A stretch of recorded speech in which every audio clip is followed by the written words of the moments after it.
Everyone, welcome back. आज हम English का सैम्पल पेपर सॉल्व करने जा रहे हैं। तो ये जो क्वेश्चन पेपर है इसका टाइम दे रखा है 2 आवर 30 मिनट्स और मैक्सिमम मार्क्स है 60। ये क्वेश्चन मार्क्स जो है वो 4 सेक्शंस में डिवाइडेड है। पहला ए सेक्शन जिसमें रीडिंग पैसेजेस होंगे, बी में राइटिंग सेशन जैसे एप्लीकेशन या नोटिस राइटिंग, सी ग्रामर का होगा और डी लिटरेचर यानी क्वेश्चन आंसर्स का।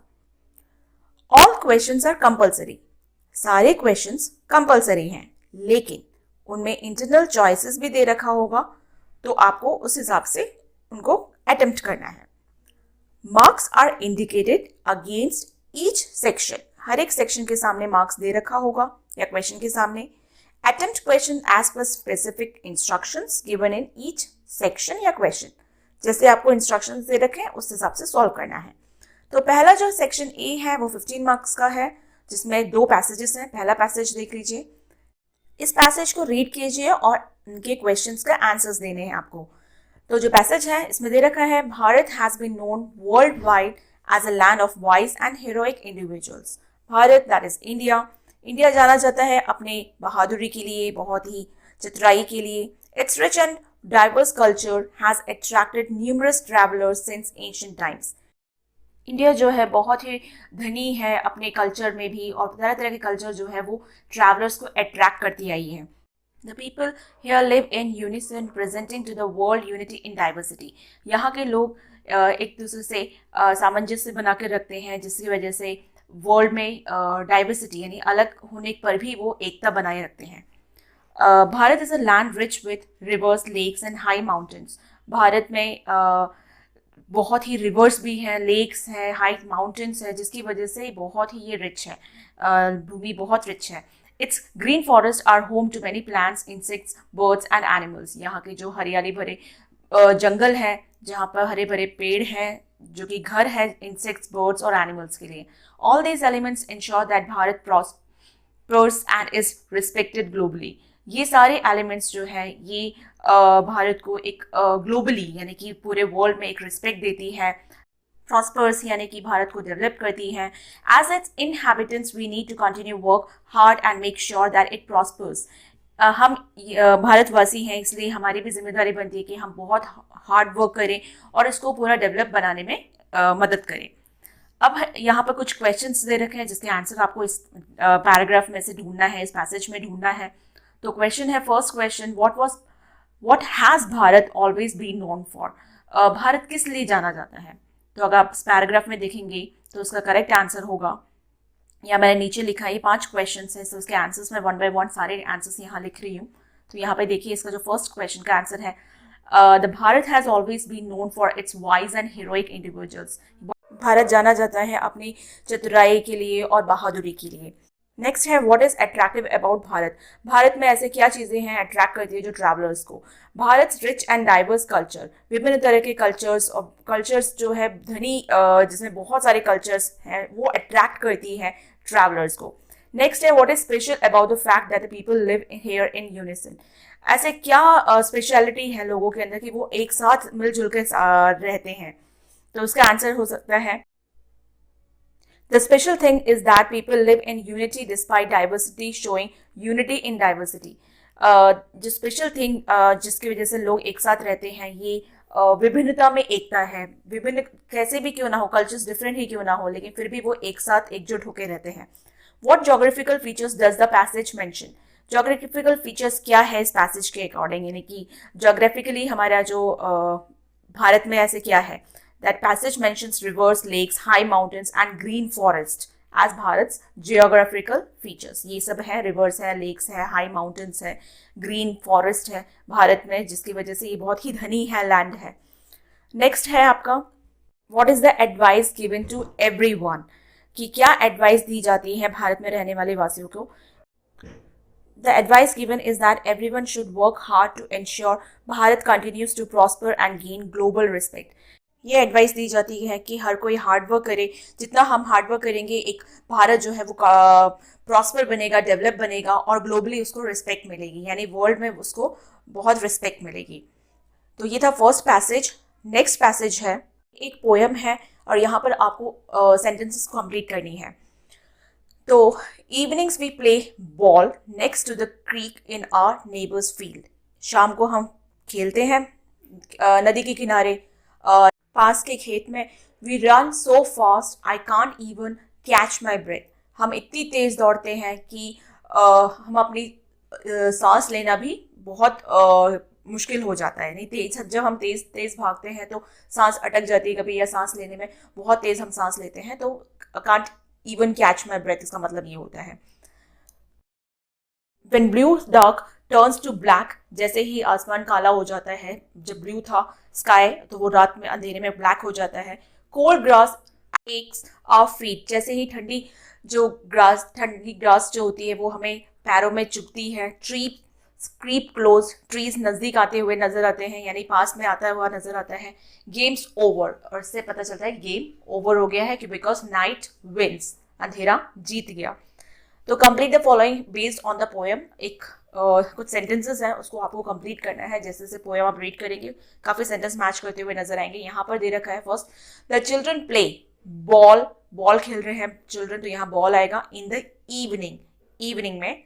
इन the neighbours field they run so fast that they run out of breath. They continue to play till the evening when the blue sky turns black and the trees are not clearly visible. They can feel their feet aching now that it is cold. Finally, they stop playing and go home as it is night. Next है section B, writing. यहाँ एक notice दे रखा है, एक letter to principal और एक application to principal.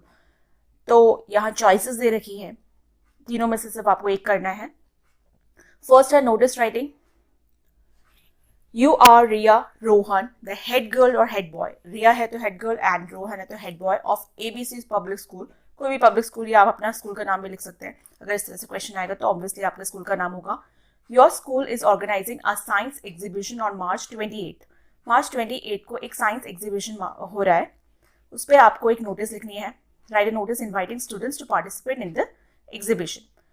तो पहले आप नोटिस नोटिस नोटिस इस तरह से लिखेंगे, स्कूल का नेम लिखेंगे, साइंस एग्जीबिशन पार्टिसिपेशन इनविटेशन जो है इनवाइट कर रहे हैं, डेट जिस दिन आपका एग्जाम है वो सेम डेट लिख सकते हैं। The school is organising a science exhibition on March 28 in the school auditorium.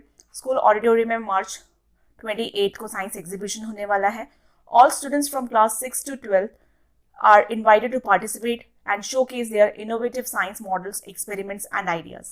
सारे स्टूडेंट्स जो कि 6 से 12 तक हैं, सारे लोग पार्टिसिपेट कर सकते हैं, अपने इनोवेटिव आइडियाज दे सकते हैं, मॉडल्स बना सकते हैं, एक्सपेरिमेंट्स बना सकते हैं वगैरह। वेन्यू है, डिटेल्स में आप वेन्यू लिख सकते हैं, स्कूल ऑडिटोरियम। डेट March 28 को है ये। Time 10 to 2 PM। Who can participate, कौन कौन पार्टिसिपेट कर सकता है, तो students from classes 6 to 12। Registration deadline जो है March 15 है, तो फिर वहाँ जो सबसे पहले डेट लिखा था वहाँ March 15 से पहले होना चाहिए डेट जो भी आप लिखेंगे। Interested students can register with their science teachers by submitting their project details. जो interested है वो अपना नेम science teachers को दे सकते हैं project details के साथ। Participation certification will be awarded. जिसने भी participate किया है उसको certification मिलेगा, यानी certificates मिलेगा। For more information contact the undersigned. इस तरह से आप लिख सकते हैं, रिया और रोहन जो भी आप लिख सकते हैं, and boy and girl and class। Notice writing के बाद है प्रिंसिपल के लिए एक लेटर लिखना है। School requesting permission to organise a book fair in the school library. Book fair हो रही है स्कूल लाइब्रेरी में, तो उसके लिए आप एक रिक्वेस्ट लिखना चाहते हैं, तो आप ऐसे लिख सकते हैं to the principal. Your school name, अपना स्कूल का नेम लिखना। सब्जेक्ट है permission to organise a book fair, book fair organise करना है। रिस्पेक्टेड सर या मैडम, जो भी आपके प्रिंसिपल है उनके लिए रिस्पेक्टेड सर है तो सर, नहीं तो मैम। नेक्स्ट है, I request your permission to organise a book fair in the school library. एक रिक्वेस्ट कर रहे हैं, बुक फेयर के लिए परमिशन मांग रहे हैं, स्कूल में लाइब्रेरी में हो ये book fair. This event will encourage to reading habits and provide students access to a variety of books at discounted prices. इस तरह से ये लोग बच्चों को एनकरेज करेगा कि वो रीडिंग हैबिट्स बनाएं अपने अंदर और बुक्स को परचेज करें at discounted prices. We will collaborate with reputed publishers and ensure proper arrangements. अगर हम यहाँ लिखा है कि कोलैबोरेशन हो रहा है पब्लिशर्स के साथ ताकि डिस्काउंटेड प्राइस में बुक्स मिल सके। तो ये भी अगर आप ऑफर करते हैं तो ऑब्वियसली बच्चों को कम प्राइस में बुक्स अवेलेबल होगी, तो ये बहुत ही अच्छा सुझाव होगा। तो kindly grant us permission to proceed, इस तरह से आप लिख सकते हैं, एंड अपना योर्स ओबीडियंटली और अपना name and class section. Next है write an application to your principal for fee concession. ये बहुत ही ईजी है, ये हमेशा मोस्टली आता है फी कंसेशन के लिए, तो ये बहुत ही ईजी है। That to the principal your school name and then subject लिखना है, फिर रेस्पेक्टेड सर या madam. Then I am a student of class 6th and due to financial difficulties my family is unable to pay my school fees. Financial difficulties की वजह से मेरी family school fees नहीं भर पा रही है, तो I sincerely request you to consider a fee concession so that I can continue my studies without interruption. तो एक सिंसियरली रिक्वेस्ट की जा रही है प्रिंसिपल के लिए कि फी कंसेशन कर दे, कम कर दे, ताकि उसकी प्रॉपर स्टडीज हो सके आपकी। तो I will be grateful for your kind support and then thank you, yours obediently, name लिखना है, क्लास सेक्शन लिखना है। तो इस तरह से आप एप्लीकेशन लिख सकते हैं। बहुत सारे और भी हो सकते हैं टॉपिक्स, तो आप उसको प्रिपेयर कीजिए। नेक्स्ट है write a paragraph on any one topic given below in about 100 to 120 words. ये 3 दे रखे हैं, उनमें से सिर्फ एक लिखना है। फर्स्ट है the benefits of yoga, next importance of cleanliness in our daily life, then after my hobby. तो पहले करते हैं हम benefits of yoga. Yoga is very beneficial for our body and mind. Yoga जो है बहुत ही बेनिफिट है, मतलब फायदेमंद है हमारी बॉडी के लिए और माइंड के लिए। It helps to keep us fit, flexible and stress free. ये हमें मदद करता है हम फिट रहें, फ्लेक्सिबल रहें, stress free and tension free रहें।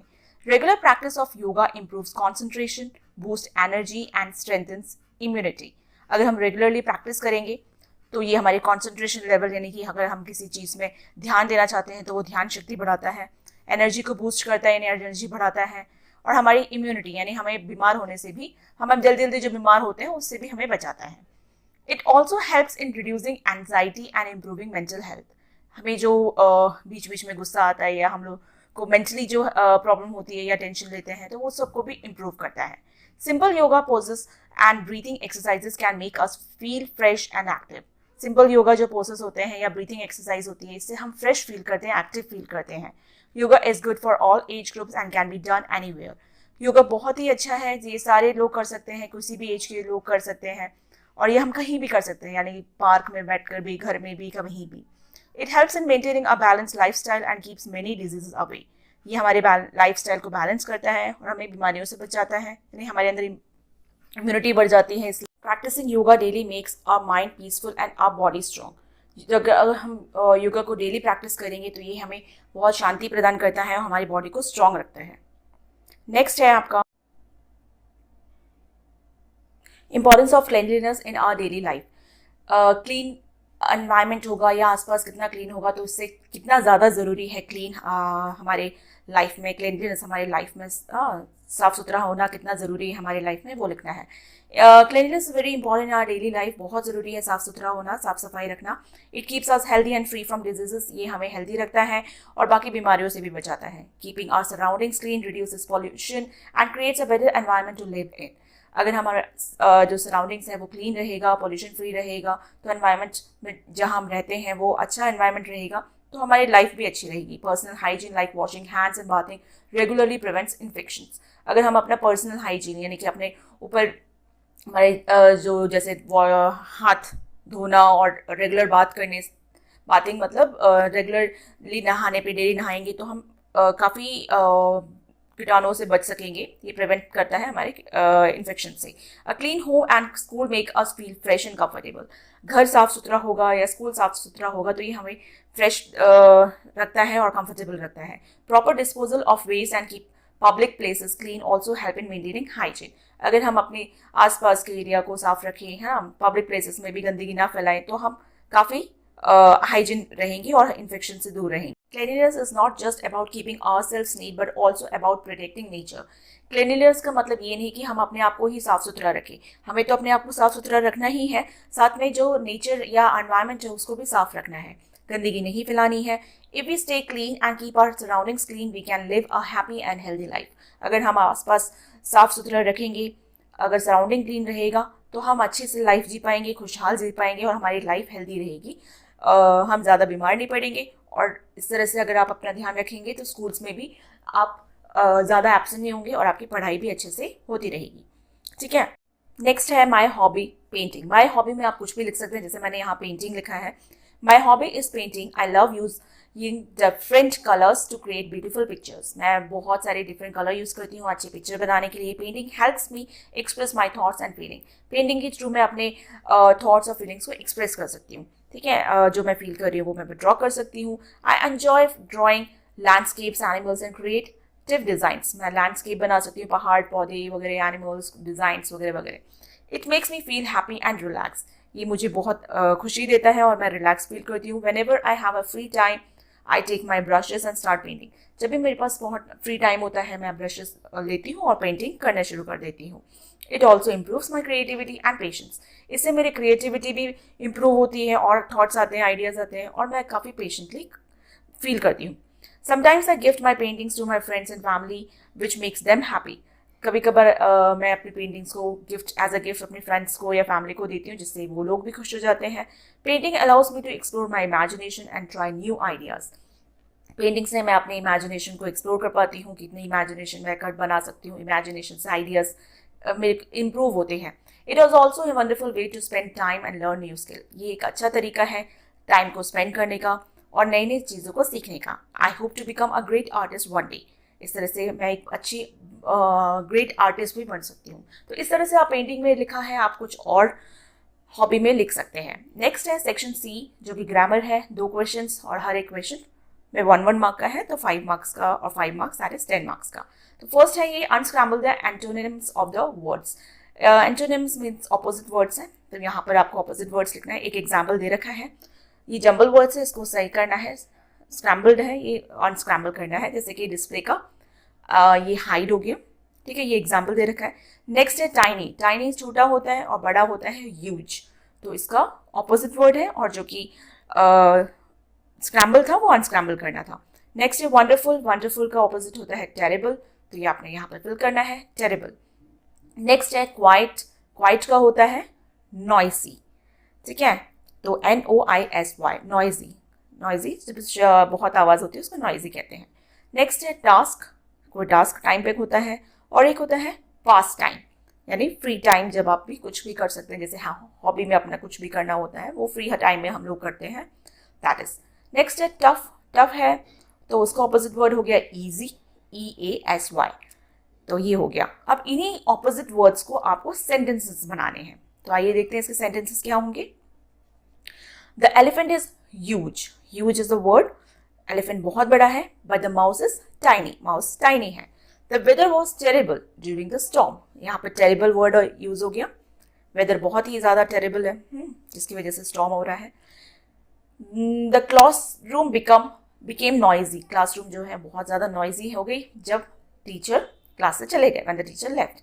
Painting is my favourite pastime. Painting मेरी फेवरेट पास टाइम है, पास टाइम हो गया। The test was very easy. Easy word आ गया, ठीक है, एंड टेस्ट बहुत ईजी था बिकॉज आई स्टडीड वेल। तो इस तरह से आप सेंटेंसेस बना सकते हैं, आप अपने सेंटेंसेस कुछ भी बना दीजिए, बहुत ईजी है। नेक्स्ट क्वेश्चन है आपका ग्रामर आ रहा है। तो इसमें ये है fill in the blanks with the past perfect form. Past perfect form लिखनी है वर्ब की। तो पास्ट परफेक्ट फॉर्म में जो स्ट्रक्चर होता है वो ये होता है सब्जेक्ट, ठीक है, सब्जेक्ट जो भी होगा उसके साथ आपको हैड वर्ड यूज करना है। हैड जो है वो आपका यूज होगा नेक्स्ट वर्ब की थर्ड फॉर्म। वर्ब के फॉर्म्स होते हैं present tense, past tense and past participle, तो वो थर्ड फॉर्म होती है वर्ब की, वो यूज करनी है आपको यहाँ पर।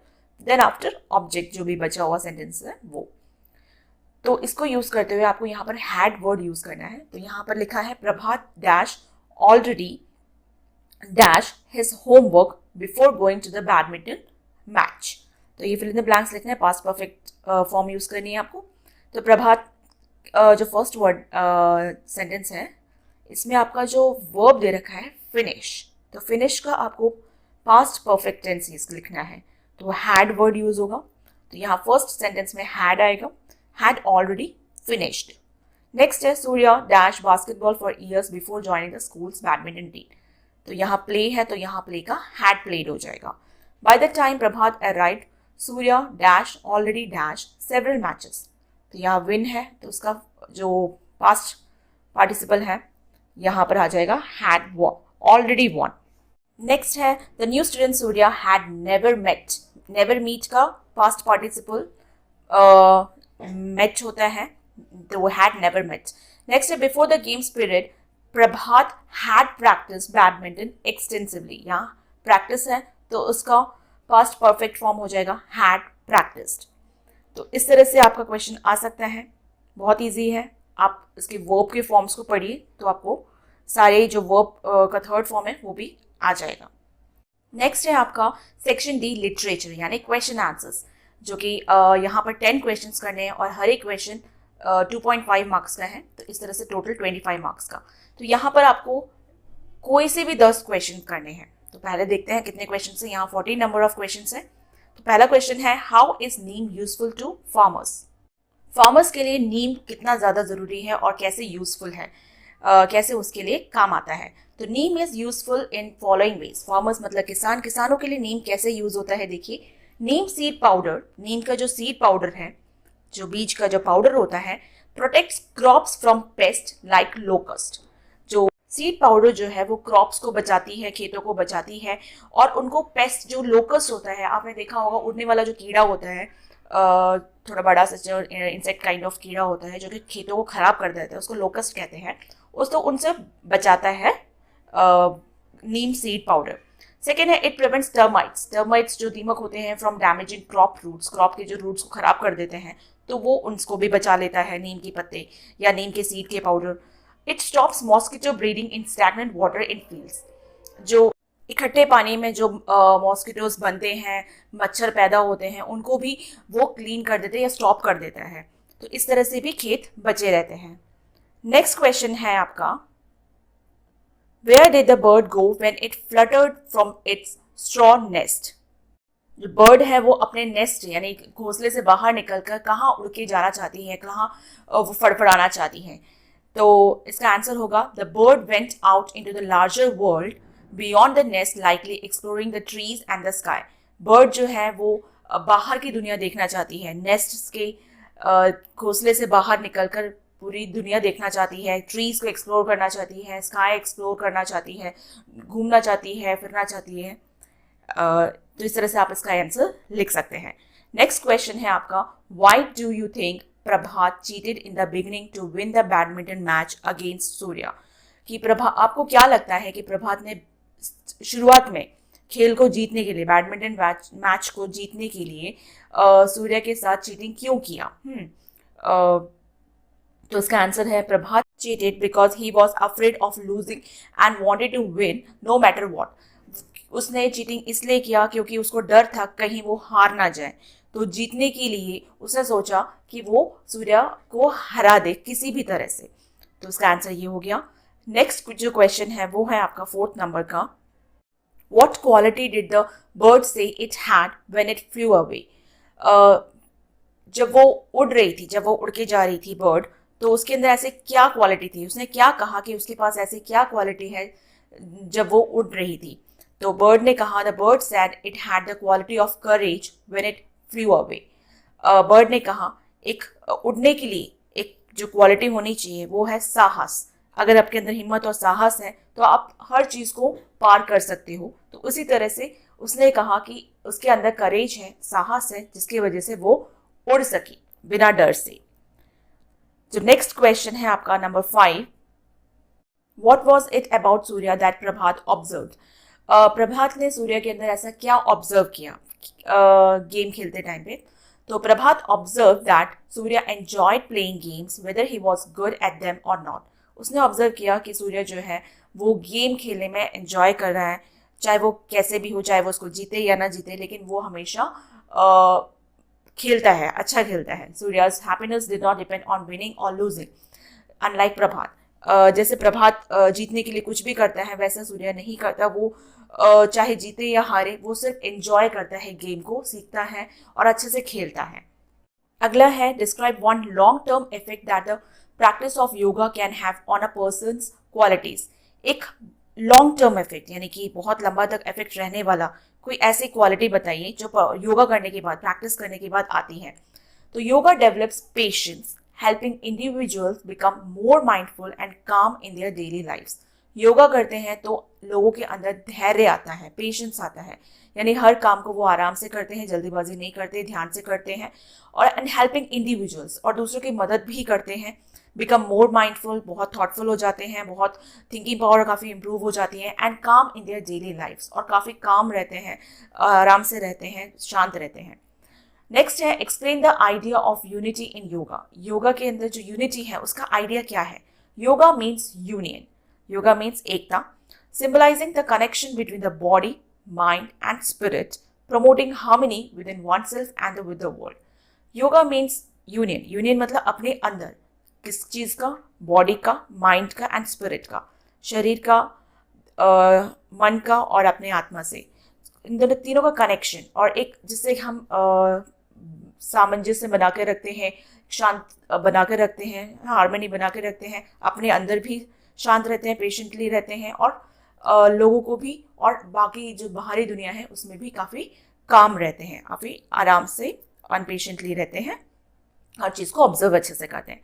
तो ये योगा के अंदर क्वालिटी होती है कि अपने अंदर धैर्य बना के रखिए, अपने अंदर पेशेंस बना के रखिए। नेक्स्ट जो क्वेश्चन है वो है, do you think Prabhat approach to games was healthy, why और वाई नॉट? क्या प्रभात ने जो टेक्निक यूज़ की या अप्रोच यूज़ किया गेम को खेलने के लिए, तो क्या वो सही था, हेल्दी था? अगर है तो क्यों, और नहीं तो क्यों नहीं? तो आपके नज़र में ये किसका आंसर क्या होना चाहिए? तो इसका आंसर है नो, क्योंकि उसने चीटिंग की थी। Prabhat's approach was not healthy because it made him anxious and even led him to cheat instead of enjoying the game. Prabhat का जो अप्रोच था, गेम खेलने का जो नज़रिया था, वो हेल्दी नहीं था, खेल उसका हेल्दी नहीं था, ठीक सही नहीं खेला, क्योंकि उसको अंदर यही था कि उसको कैसे भी जीतना है, गुस्सा था, हाँ, और उस जीतने के गुस्से और उससे मन से उसने चीटिंग किया, और इस वजह से उसने गेम को एंजॉय नहीं किया। The next question, 9th question है वो है, what is common in the toys made in Balamurali's village and coconut shell craft in Kerala? जो बालामुरली जो था उसकी विलेज यानी गांव में जो टॉयज बनाते थे और जो कोकोनट शेल से जो चीज़ें बनाते थे केरला में, तो उनमें क्या समानता थी, क्या कॉमन था? तो इसका आंसर है बोथ यूज नेचुरल, दोनों ही नेचुरल चीज़ें यूज़ करते हैं, इको फ्रेंडली यूज़ करते हैं, यानी एनवायरनमेंट को सेफ रखने वाली चीज़ें, मटेरियल्स यूज़ करते थे, एंड रिफ्लेक्ट ट्रेडिशनल क्राफ्ट्समैनशिप, और वो पुरानी चीज़ों को, ट्रेडिशनल चीज़ों को यूज़ करते थे ताकि ट्रेडिशनल का भी एक्सप्लोरेशन होता रहे और लोगों को समझ में आता रहे। तो ये था इसका आंसर। जो नेक्स्ट क्वेश्चन है वो है, how can Ila's story help others to overcome challenges in their lifes? Ila की जो स्टोरी है वो कैसे लोगों को प्रभावित करती है, और इस तरह से लोग जो अपने अंदर जो लाइफ के अंदर जो चैलेंजेस है उसको कैसे कम कर सकते हैं? तो आइए देखते हैं इसका आंसर क्या होगा। इला story shows that with determination, creativity and support anyone can overcome challenges. इला की जो स्टोरी है वो ये दर्शाती है कि अगर आपके अंदर धैर्य, दृढ़ता है, आपके अंदर क्रिएटिविटी है, आपके अंदर सपोर्ट या अपने पेरेंट्स का सपोर्ट है, तो कोई भी अपने जो जीवन में आने वाले चैलेंजेस को ओवरकम कर सकता है या कम कर सकता है, उसके ऊपर आगे बढ़ सकता है, उसको छलांग मार के या चैलेंजेस को फेस करते हुए आगे बढ़ सकता है। It teaches others not to give up, ये हमें ये भी सिखाता है लोगों को कि हमें हार नहीं माननी चाहिए, to find new ways to pursue their passions, अगर रास्ता नहीं मिले तो नए रास्ते खोजिए अपने पैशंस को, अपने जुनून को पूरा करने के लिए, and to believe in their abilities, अपने अंदर जो एबिलिटीज़ हैं, अपने अंदर जो काबिलियत है उन पर विश्वास कीजिए, and no matter the obstacles, जो भी ऑब्स्टिकल्स या कठिनाई आए उनको इग्नोर करते हुए, उनको फेस करते हुए आगे बढ़े। अगला है, why did the people look up at the child and stare? लोग चाइल्ड उस बच्चे को क्यों देख रहे थे ऊपर और उसको ऐसे क्यों घूर रहे थे? If you look up and saw that, what feelings would you have? अगर आप भी इस तरह से देखते और आपको अचानक ऐसे क्या फीलिंग लगता है, मतलब अजीब फीलिंग्स आपके अंदर क्या होती इस तरह से देखने पर? तो people looked up and stare because it would be unusual and surprising to see a child flying on a kite. लोग इसलिए ऊपर देख रहे थे और ऐसे घूर रहे थे क्योंकि उन्होंने ऐसी चीज़ें कभी देखी नहीं, बहुत अनयूजुअल लगा और सरप्राइज हुए कि एक बच्चा जो है वो काइट के ऊपर उड़ रहा है। If I looked up and saw that, I would feel amazed and excited. अगर मैं भी इस तरह से देखती तो मुझे भी बहुत अच्छा लगता, कुछ अलग ही देखने को मिलता है, एक अमेजिंग एक्साइटमेंट होती है कैसे कैसे हो सकता है कि एक बच्चा काइट के ऊपर उड़ रहा है। अगला है, if you were the kite carrying the child high up in the air, what would you tell them. अगर अगला क्वेश्चन है कि अगर आप काइट होते और आपके ऊपर इस तरह से बच्चा बैठकर उड़ रहा होता तो क्या आप उसको क्या कहते। If I were the kite, I would tell the child to enjoy the beautiful view, feel the wind and let go of any worries as we soar high together. अगर मैं काइट होती तो मैं उस बच्चे को कहती कि आप एंजॉय कीजिए जो ब्यूटीफुल जो व्यू है, व्यू जो कितने सुंदर व्यू है उसको एंजॉय कीजिए, हवा को फील कीजिए, feel the wind and let go of any worries, और जो भी आपके अंदर चिंताएं हैं वो सब उनको दूर रखिए, दूर कीजिए, ठीक है, क्योंकि हम आगे ऐसे उड़ते जा रहे हैं, तो एंजॉय कीजिए व्यू को। नेक्स्ट है आपका, how can we be helpful and encouraging like इलाज family and friends when someone faces challenge. हम किस तरह से हेल्पफुल यानी मदद दे सकते हैं, दूसरों की मदद कर सकते हैं, हम दूसरों को प्रोत्साहित कर सकते हैं, एनकरेज कर सकते हैं, जैसे इला की फैमिली ने किया था, फ्रेंड्स ने किया था इला के लिए।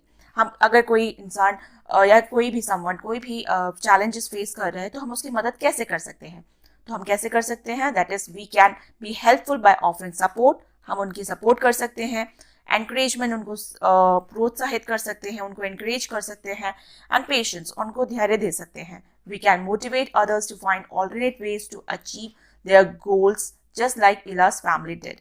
हम दूसरों लोगों को मोटिवेट कर सकते हैं कि अपना अगर एक राह बंद हो जाती है तो दूसरे राहों वेज को ढूंढो, और भी तरीके ढूंढो अपने गोल्स, अपने लक्ष्य को प्राप्त करने के लिए, जैसे इला की फैमिली ने उसके लिए किया था। And always celebrate their strengths and achievement, और जब भी आप विजयी हो या अपने कामयाबी हासिल हो तो हमेशा सेलिब्रेट कीजिए, ठीक है, उसको खुश मनाइए, खुश रहिए, अपने अचीवमेंट्स में काफ़ी खुश रहिए।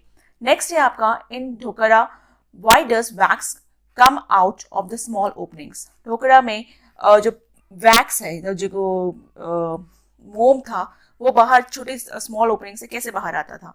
The wax melts and flows out when the clay mould is heated. जैसे वो क्ले मोल्ड जो है वो गर्म होता था तो वैक्स जो है वो पिघल जाता था और उस छोटे से ओपनिंग से वो बाहर आ जाता था। तो ये थे कुछ क्वेश्चन आंसर्स, इस तरह से आप इसको प्रैक्टिस कीजिए। All the best for exam. अच्छे से प्रैक्टिस कीजिएगा एग्जाम के लिए, सब चीज़ रिवाइज कीजिए अच्छे से। ये एक पैटर्न है, इसको ज़रूर देख के जाइएगा, सैम्पल पेपर है ये। Thanks for watching. अच्छा लगे ज़रूर लाइक कीजिएगा, शेयर कीजिए, सब्सक्राइब कीजिए एंड कॉमेंट्स ज़रूर लिखिएगा। इस तरह की वीडियोज़ मैं और बनाती जाऊँगी। Thanks again, bye bye, take care.